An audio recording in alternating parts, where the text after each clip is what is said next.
Hello everyone, welcome to SJEC e-classes. Here learning is non-stop. If you are new to this channel, please do not forget to subscribe. If you like this video, please give it a thumbs up.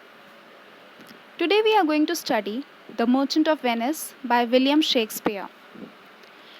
This is the part 2 of the video. In the part 1, we had studied about the introduction of Act 1 Scene 3.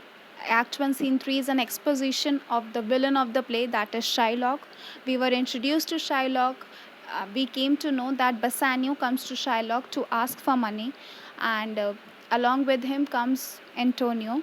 So in this scene we are going to see how Shylock agrees to lend money to Bassanio and Antonio. On what conditions, how, and does Antonio agree on taking the money on interest basis? Because according to Antonio, levying interest or taking interest, both are wrong. So let's get started. Bassanio: Shylock, do you hear me? Bassanio asks, Shylock, are you hearing? Shylock: I am debating of my present store, and by the near guess of my memory, I cannot instantly raise up the gross of full 3,000 ducats. Shylock says, I am trying to calculate the ready cash I have right now, and according to my memory, I think I cannot raise the money, that is 3,000 ducats, at this very moment, because the total money which I have, the ready cash which I have, won't be total of 3,000 ducats. So then he says, what of that? Tubal, a wealthy Hebrew of my tribe, will furnish me.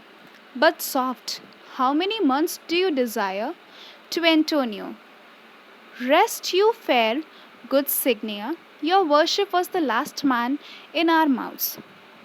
Shylock says, okay, that does not matter to me, even though I don't have the ready cash, even though I don't have 3,000 ducats, but still, there is a man who is also a Jew and he belongs to my tribe. His name is Tubal. He is also a wealthy person, and he will give me the rest of the amount, and then I will provide you with the money. But then he says, wait a minute, how many months did you say? Then he turns to Antonio and says, good sir. He greets him and he says, you were the last person we were talking about. Antonio: Shylock, albeit I neither lend nor borrow by taking nor by giving of excess, yet to supply the ripe wants of my friend, I will break our custom. To Bassanio: Is he yet possessed? How much ye need? Antonio says to Shylock, although I never lent nor borrow by taking or levying interest, yet my friend has an urgent need. He has some needs. He has to have that money. That is why I will just break my ordinary custom. That is, I don't think that taking or lending money on interest is right, so I will just break that custom and I will take that money on interest basis because of my friend. Then he turns to Bassanio and says that, does he know how much money you need?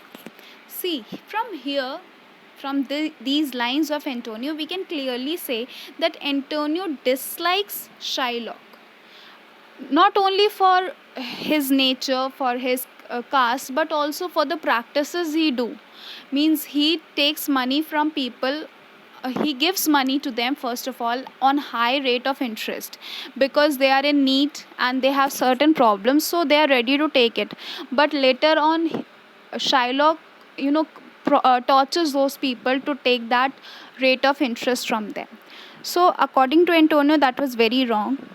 Taking interest from a person who is in need is wrong.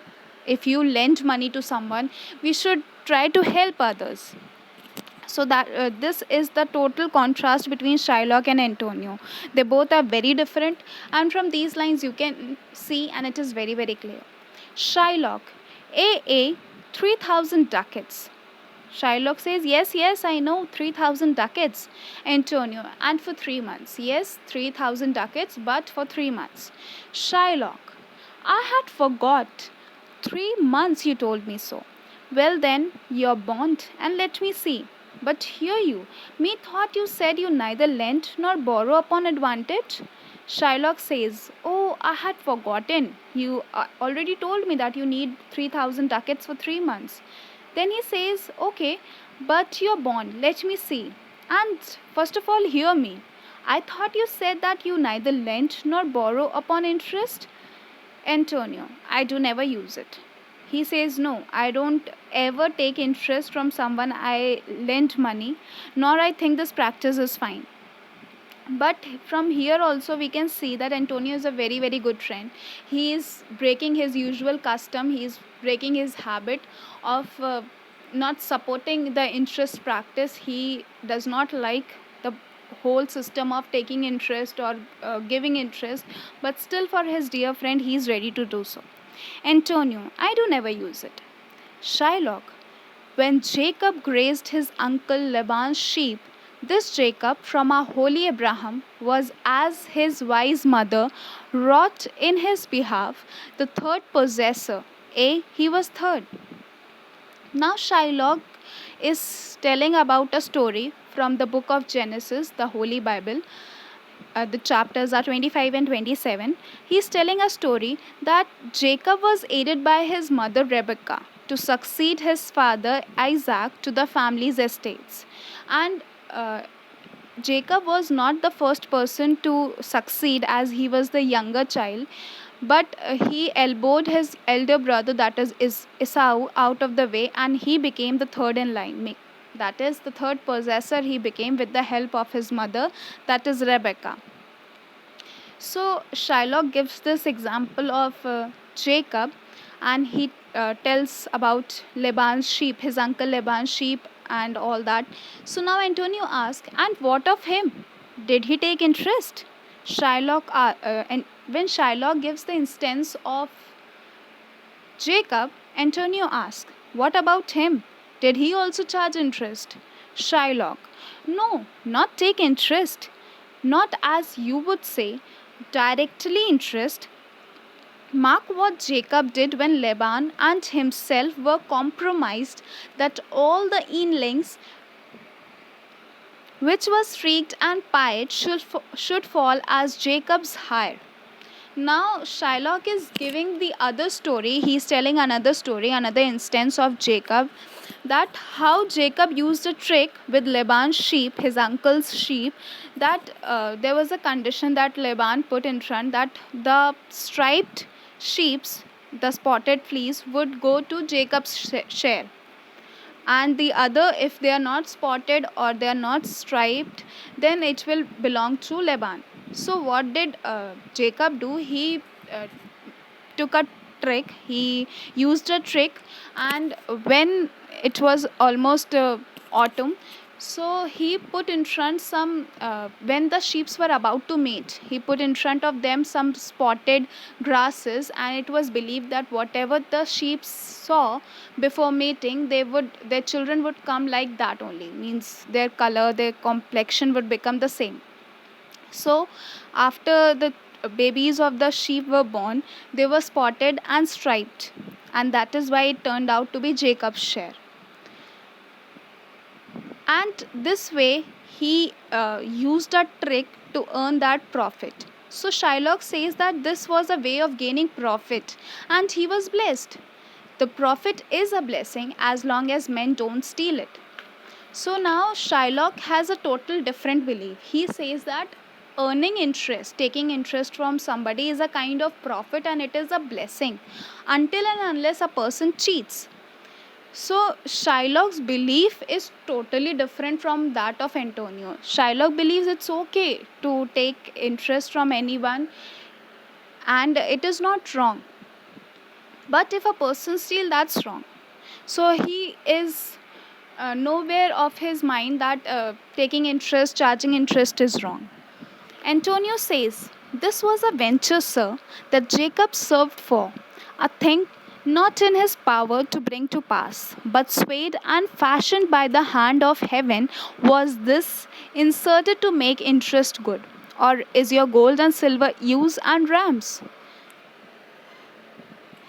Antonio says, "Sir, this was a venture for which Jacob worked as a servant. It had nothing to do with him. He cannot do it on his own. It was God's will. It was what God had controlled. And this story does not justify his interest. It never says that taking interest, levying interest from somebody who is in need is right. Or he says, or are your gold and silver ewes and rams? Shylock, I cannot tell. I make it breed as fast, but note me signia. Shylock says, I don't know the difference between. I make money, multiply it as fast as possible, like ewes and rams breed. But listen to me, sir. Antonio says, mark you this, Bassanio, the devil can cite scripture for his purpose. An evil soul producing holy witness is like a villain with a smiling cheek, a goodly apple rotten at the heart. Oh, what a goodly outside falsehood hath. Antonio says, can you listen to this, Bassanio? A devil can recite, he can quote the scriptures, he can quote from the Holy Bible, from the Holy Scriptures. He can cite sacred words for his own purpose. If he wants to serve his purpose, if he wants to justify what he's saying, he can even cite the Holy Scriptures. Then he says, an evil soul who uses holy arguments is like a villain with a smiling face. He says a person who uses these kinds of sacred words, he is actually like a villain who smiles in front and does wrong deeds at the back. This kind of a person, this kind of an evil soul is also like a ripe apple that is rotten at the core. Then he says, what an attractive appearance falsehood has. So now, in front of Shylock, Antonio is disgracing him. He is calling him an evil soul, a villain with a smiling face. He is calling him a devil in front of Shylock, and he needs money from Shylock. Still, he is insulting him right on his face. So these are also reasons for Shylock's hatred towards Antonio. Antonio simply says that a person who is an evil person, who is an evil soul, he can even cite holy scriptures, and he is very, very dangerous. He is like a ripe apple that is rotten at the core. So different kinds of things he is calling him right in front of Shylock. So we will just stop here for the later on, for the next part of the Act 1 Scene 3. Please keep watching. Let's wait for the next part. Thank you for watching.